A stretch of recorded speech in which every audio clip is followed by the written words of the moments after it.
Hey everybody, it's Pastor Megan Rohr. I'm the pastor at Grace Lutheran here in San Francisco, and I have a special guest with me today who is... I am Benjamin Brenkert. I'm an author out of New York City, and here looking forward to having my first meeting with Reverend Megan.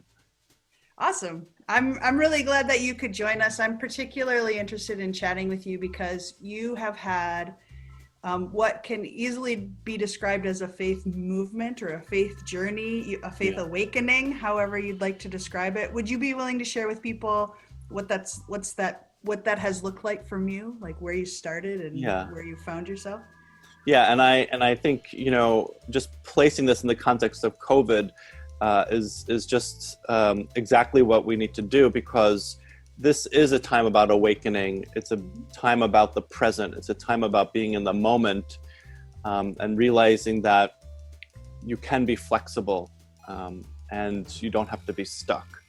And while COVID is hard and difficult for so many, and my prayers go to those who have lost loved ones.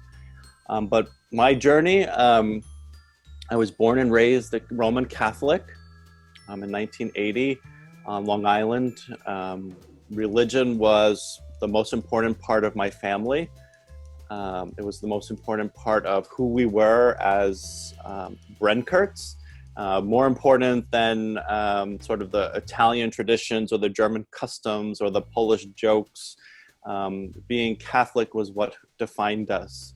And we went to Mass weekly. My parents went and did devotional stuff on the week, during the week or the weekend. They always started their days with prayer and ended their days with prayer. And I think that's really how I inherited sort of my own beginnings of a prayer life as a kid, even if it's just, blessing yourself or dipping your hand in holy water or saying, thank you, God, little things like that a kid does, or identifying with characters in the Bible who are kind of fun, like Joseph and his dream coat, or one of the, wild prophets like Micah, one of the radical ones. Then of course you learn through your upbringing about Jesus and his sort of embrace of all. And you learn that what's amazing about his story is a resurrection. And then you start really kind of like, as you get older, you kind of embrace that more and more. You really find a way to just not focus on the sin, but focus on the resurrection and focus on life and how religion is supposed to give people life. So I was an altar boy. I taught religion. I taught religion to kids with learning disabilities. I had kids with autism that I taught one-to-one. I had some classes that I taught when I was in high school. And probably by the time I was 15, I was being questioned about, why are you giving so much to the church? Are you thinking about a vocation? You're here all the time. You're doing so many different things. There's got to be something going on in you. And for a 15-year-old in 1995, 1996, what does a 15-year-old know at that time? You're supposed to be figuring out who you are, figuring out who you're dating, who you're not dating, which friend you're fighting with, and what is religion anyway, or why does religion matter? You're kind of at the most, time when you feel like you're the most invulnerable, that you have all of life ahead of you and nothing can happen. And, certainly I remember rocking out to Nirvana and all that kind of stuff. And, but the question never went away. It was a Sri Lankan priest who was on loan to the Diocese of Rockville Center. And he was a lovely guy. And, and I think all the priests that I watched as I grew, and even after that question at the Church of Blessed Sacrament in Valley Stream, they were sort of these gregarious guys who loved poetry and who, talked about, thinking about God while they made Big Ziti, or, had long-winded kind of 35-minute homilies. And, trying to kind of come together with these, great big things about human flourishing, right? About, how we can make things better. And they never really did the Catechism sort of homily. They never really, well, my experience of them was, and I would go every week, so my experience of them was they weren't ever really talking about the Catechism. And that's what drew me to that idea of something larger than just sort of bullet pointed teachings.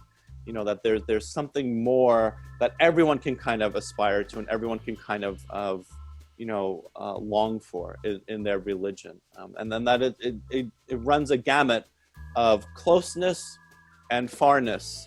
And there are desert moments along the way, and there are real moments in time. So I think what I learned from those priests and what drew me really as a young adolescent, sort of to older adolescence, was this idea of faith and prayer, and that it was a spectrum. Mm. And so, I really, by the time I was in my senior year of high school, I was really seriously considering priesthood. I had my relationships, both with men and with women at that point. And I knew, of course, I never was hiding from my sexuality.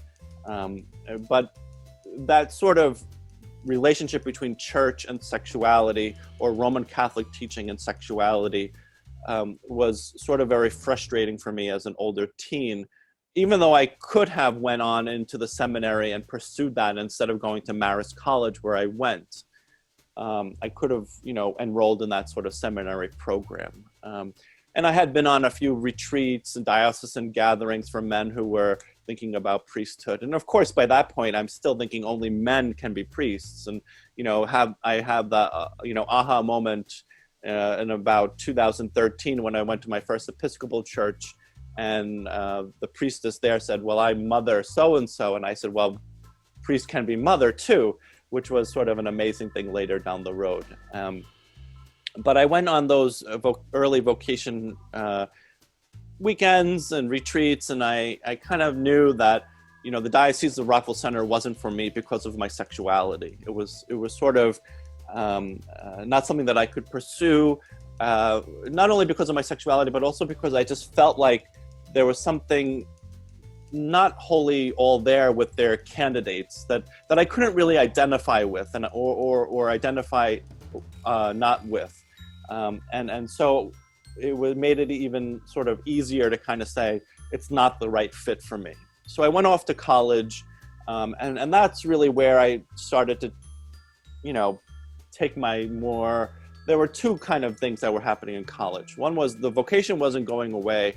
And the second thing was I was trying to do a little bit more of a leadership thing with the Catholic community at Marist College. And so I got my job as the chaplain's assistant. Very quickly, I interviewed with the priest, in 1998, actually. In 1998, I interviewed with the priest over a bowl of mint chocolate chip ice cream. He called me over. I said, I need a job. He said, you're hired. It was a very quick thing, but again, it was a way for me to be in the church near the sacrament, near the Blessed Sacrament, organizing things, organizing Mass, going to Mass daily, and just using that opportunity to just draw closer to God.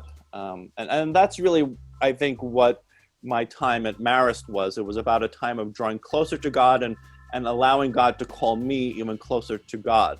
And I would see kind of how the priests there would kind of, build the community.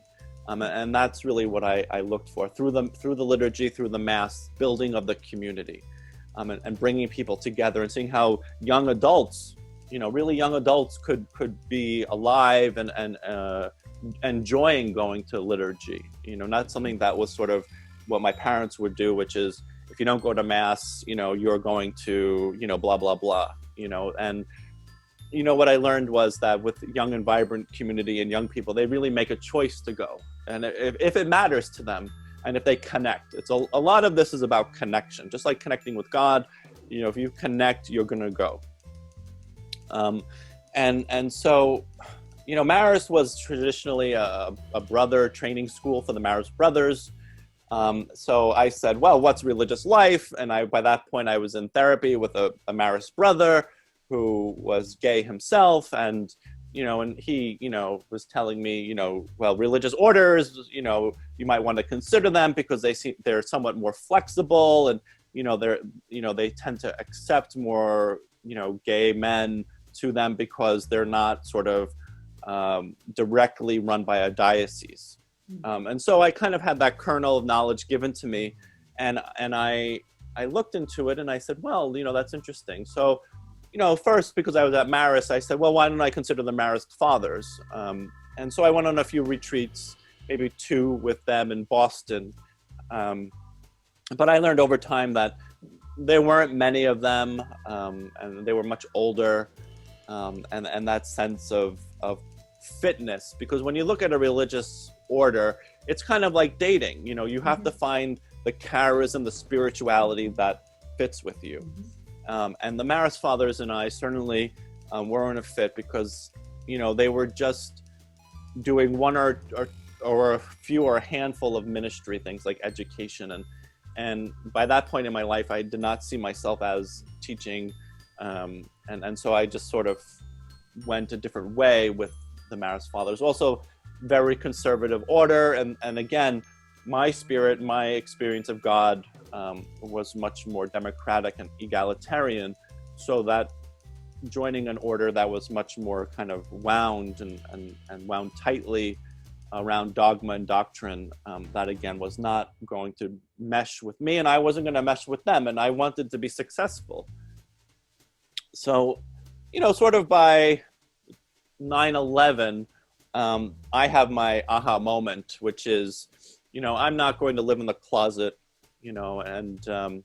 and so that's another part of the journey is, I had tried to come out a number of times, and that experience when I was a young adolescent was, very difficult, a lot about abandonment, a lot about family not accepting me, saying that I'd go to hell or I'd burn in hell, and, sort of the things that you don't want to hear that kind of push someone away from being comfortable with who they am to kind of, because I think a lot of people will ask, well, if you were never hiding yourself and you were trying to always be out and open, why would you continue to pursue priesthood in a church that rejects gays and lesbians so much?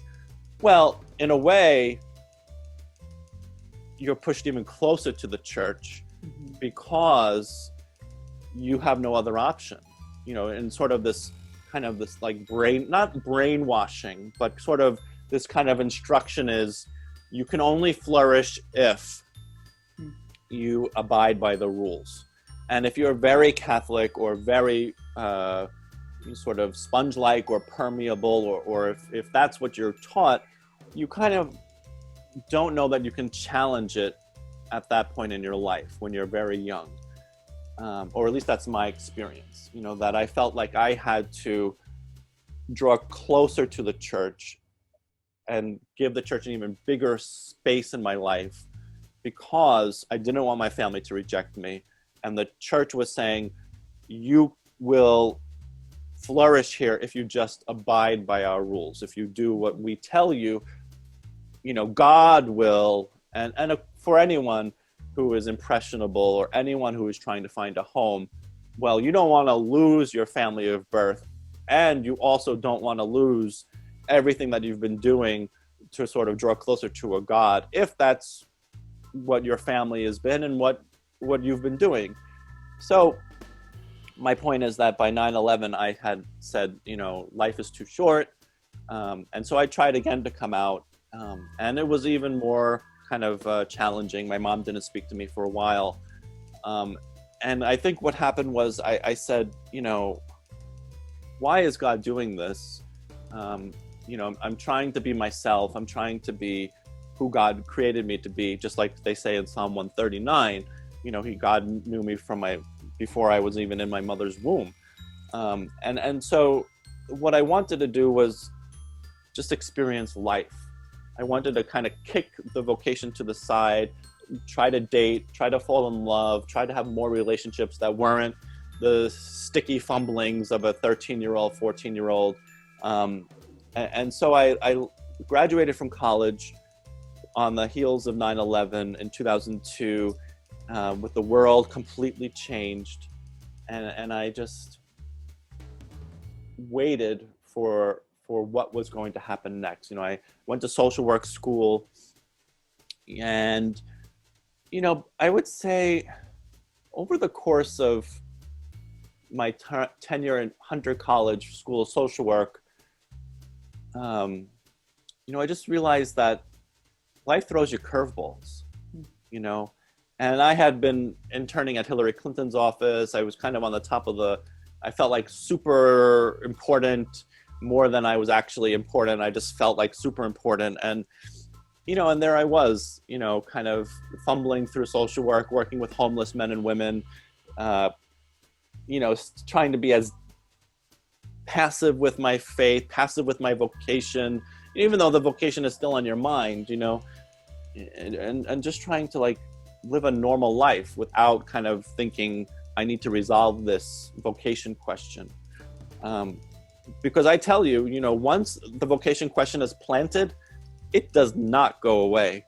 And it just keeps coming, and it keeps coming in a different way. So, I hit rock bottom by March of 2003. I have a failed relationship with a guy, and I leave grad school, and I am at the bottom of the barrel, or what I felt was really the lowest point of my young life. And I just say what now? And so, I started, I think what would be considered sort of a next trajectory of my own kind of prayer life, which was learning how to pray when you're, seeking kind of, seeking to come out of the cave again, seeking to come out of the tomb, and to, see what's on the other side of that sort of real desert moment. And, what God said was, come back to me and come back to this question. And I said, well, okay, I'm going to come back to this question about vocation and priesthood in the Roman Catholic Church. And, what I really want to know is, what is it that you want me to do? Because I'm not going to go on, fine dining dinners with the bishop. I'm not going to go on these retreats. So I need time with you. I need time with Mary. I need time with Jesus. And I need that time to figure out if this is really real, or if I'm just running away from failed relationships. And what I did was I just started going to Mass more and more. I started going to the liturgy. I started, saying in prayer, I'm not doing this because I'm running away from my sexuality. I'm not doing this. I'm not running away from my shadow. If this is what you want, I'm going to be bold. I'm going to tell them from the beginning, this is who I am. And I am not running away from anything. And so by, December 2003, sort of January 2004, that's really when I started I met the Jesuits in history and, Matteo Ricci and the missionaries, but I had never gone to a Jesuit parish or anything like that, or contacted them.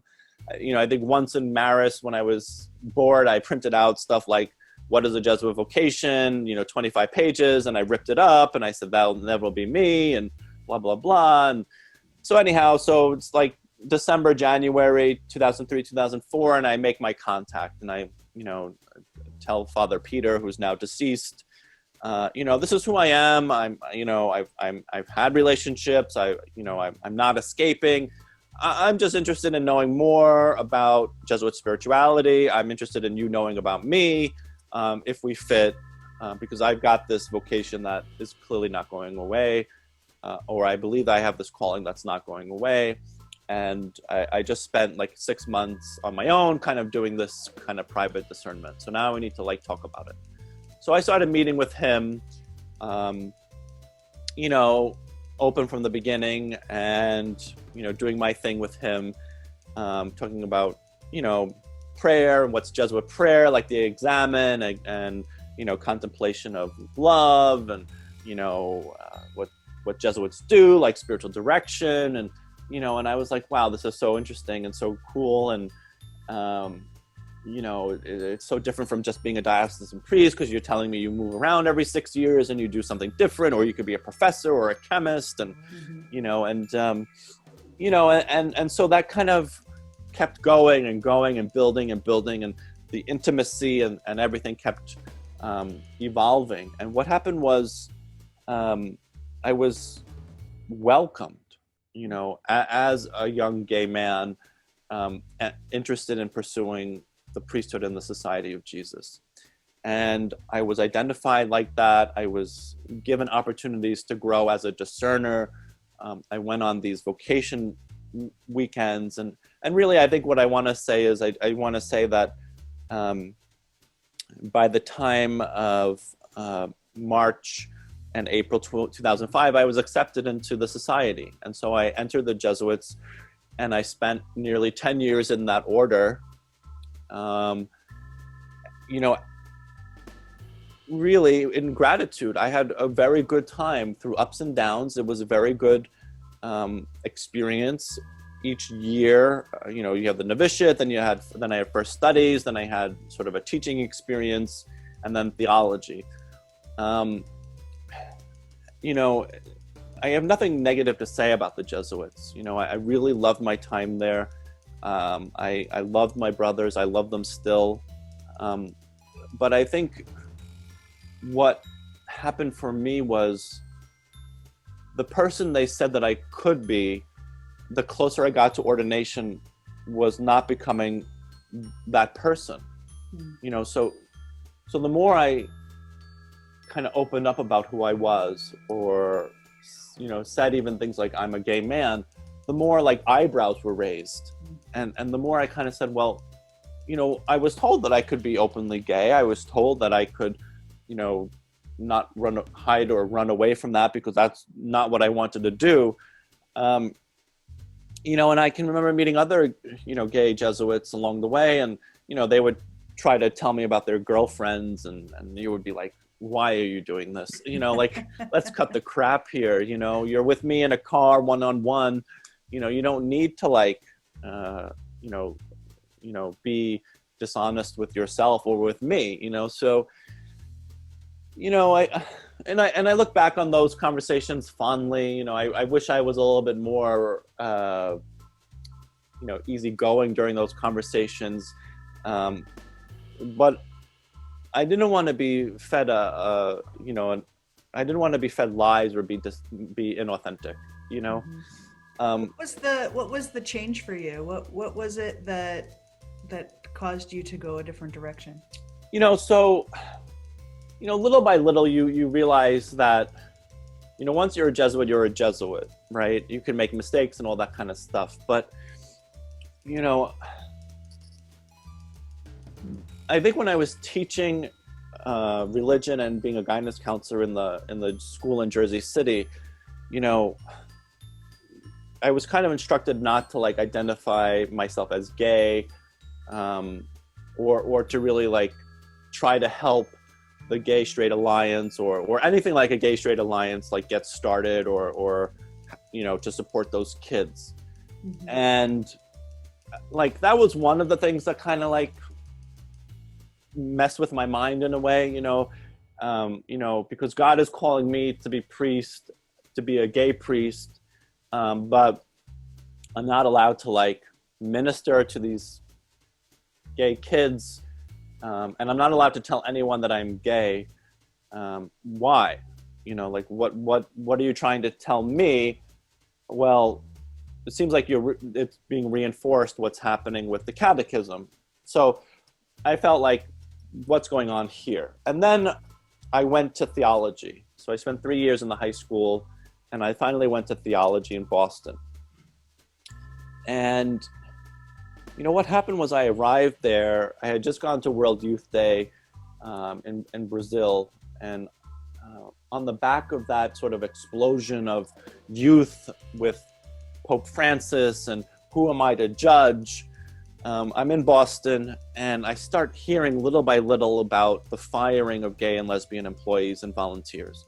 So now I'm saying to myself, wait a second. if you're gay, you're supposed to be celibate.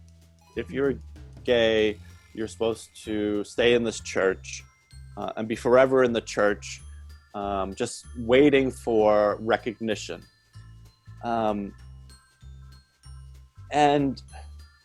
I can be a gay priest and sort of verified in my identity and called to be a closeted gay priest, do all of these marriages for heterosexual people.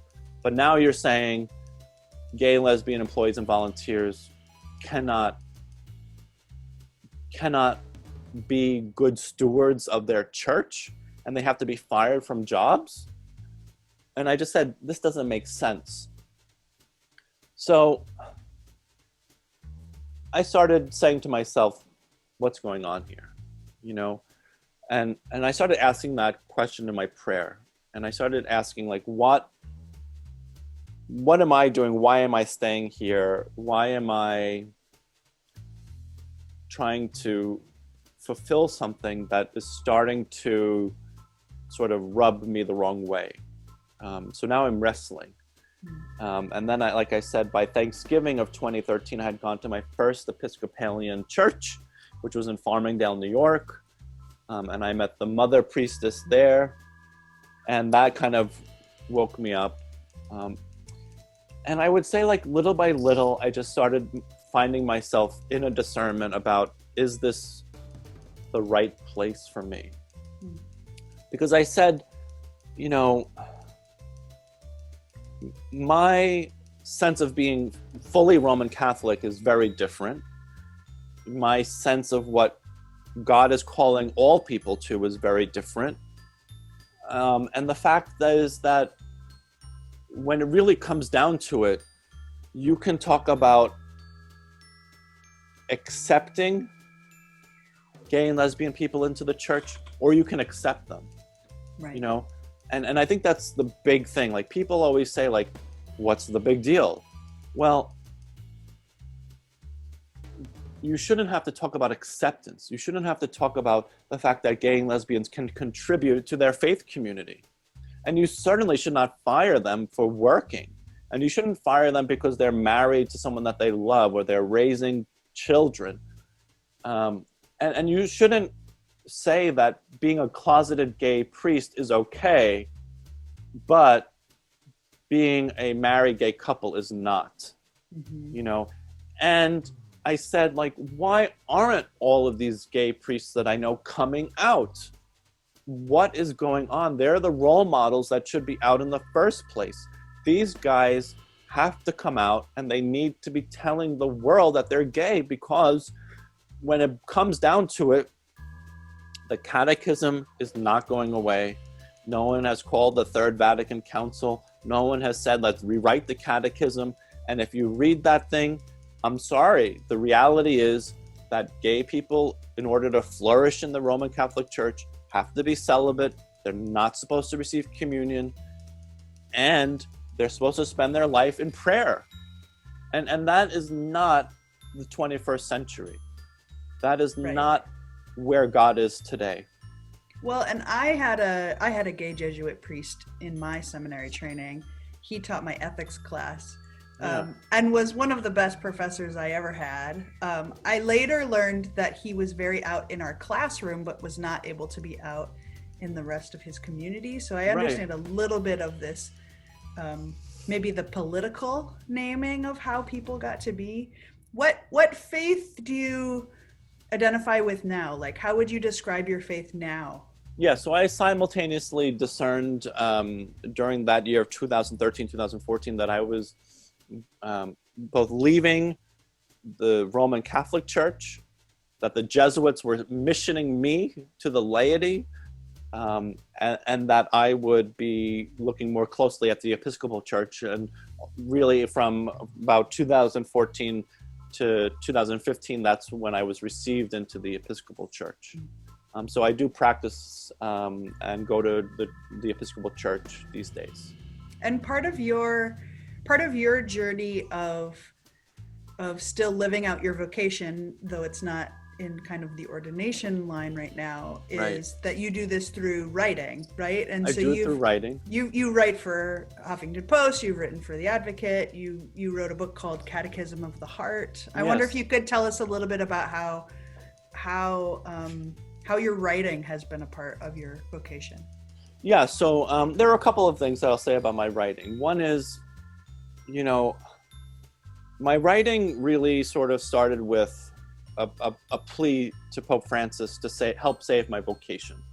You know, sort of, hey, I'm a gay man. You're allowing the church to fire people. You're not saying anything. Let's give some real voice, some real action to this term, who am I to judge?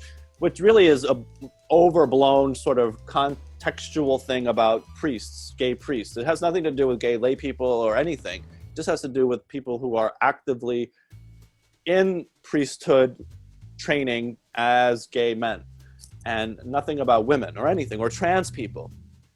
You know, so, you know, my writing really started with like, hey, you got to like do something. You know, you've got to say something. Or you got to like change some doctrine. That would be real. Who am I to judge?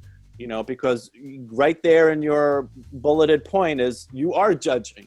You're saying you cannot be a flourishing member of our community. You cannot even volunteer in the choir or be a choir director. That is not who am I to judge. That's not the spirit of that. And so really, most of my writings, if not all of them, are dedicated to LGBT youth and LGBTQ workers. And what I want to do with my work and even my memoir, which is a Catechism of the Heart, is to promote the idea that you don't have to stay in the religion that you were born into. It is a scary thing. It's a scary journey. Sometimes you wonder, where is your home? Just like losing a parent, you kind of feel like an orphan. But I at least want people to use the opportunity to enter into what the Jesuits trained me about, which is discernment. You can discern without the sky falling down. You can discern and you can enter into a discernment, you know, and you can do it with a spiritual director or on your own. But the idea is that you don't have to sit on the back of the bus and wait and wait and wait to stand up and say, enough's enough. You know, because if Rosa Parks had done that, where would we be?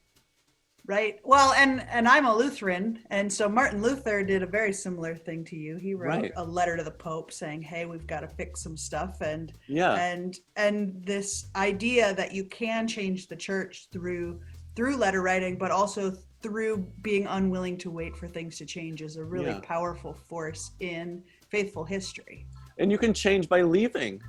You know, you can change by leaving, and you can find a community, whether it's Lutheranism, Starbucks, wherever, where you can flourish, you know, and you don't have to stay and be fed that. Like, another thing is that there's a lot of miscommunication and misdirection, and, you know, and a lot of like people have tried to say, stay and wait, or stay and we'll talk about being accepted. Well, my point is, you don't have to talk about being accepted anymore.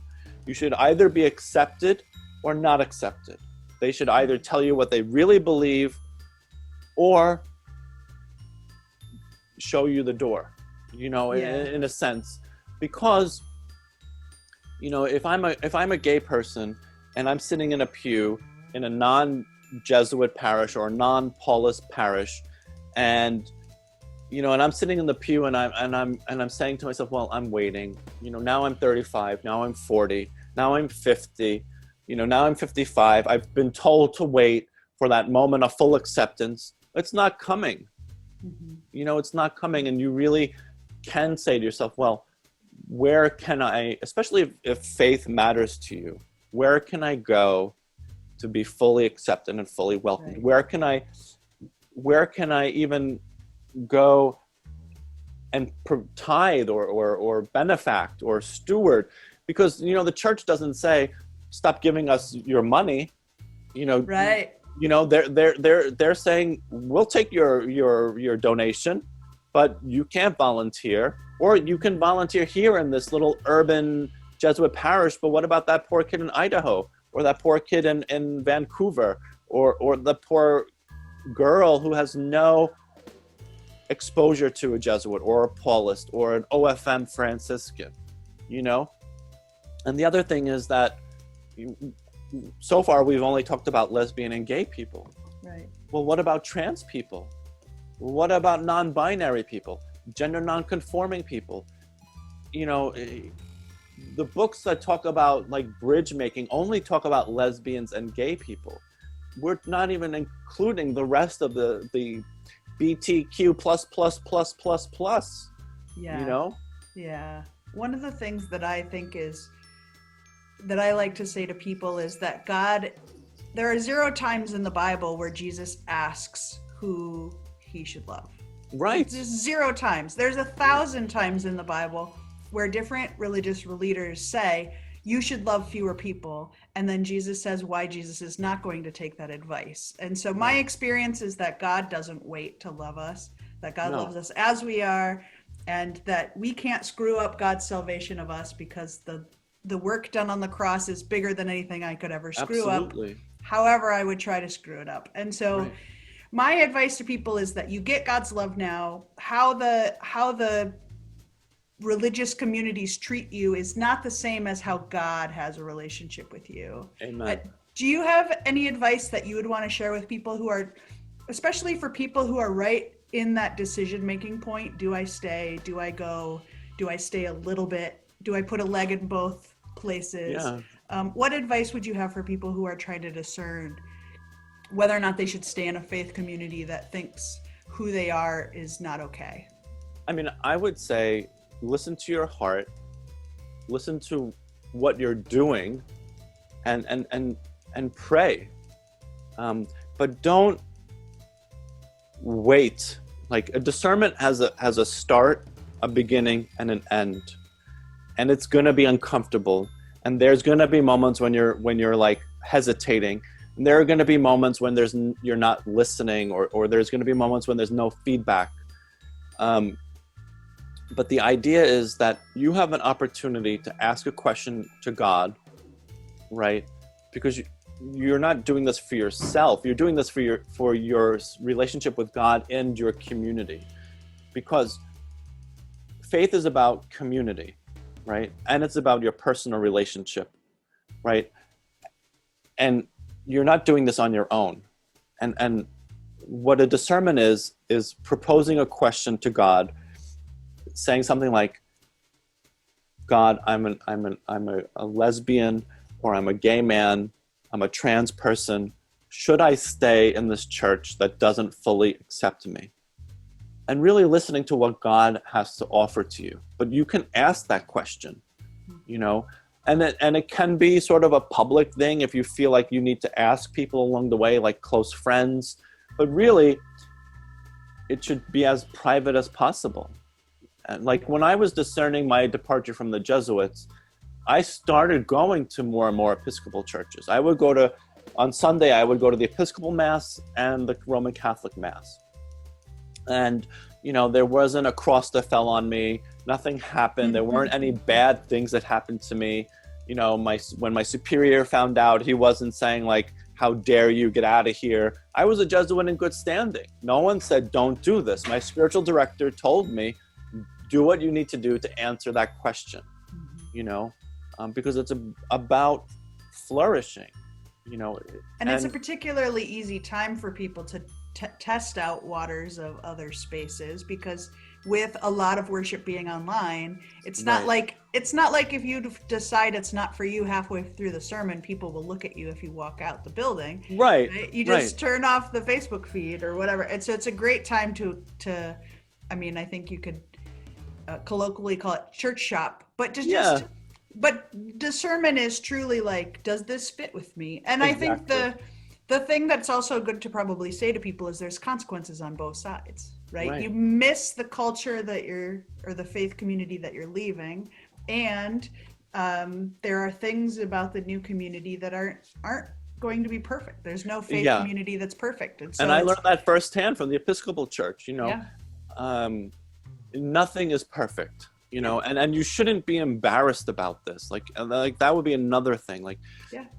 don't be embarrassed. Don't feel like you're betraying your parents. Don't feel like you're betraying that 10-year-old you who was going to the local church. You know, you are who you are in 2020. Right. You don't have to be embarrassed about asking this question. Is this the right fit for me? You can ask that question. Right. And you should investigate it. You should investigate it.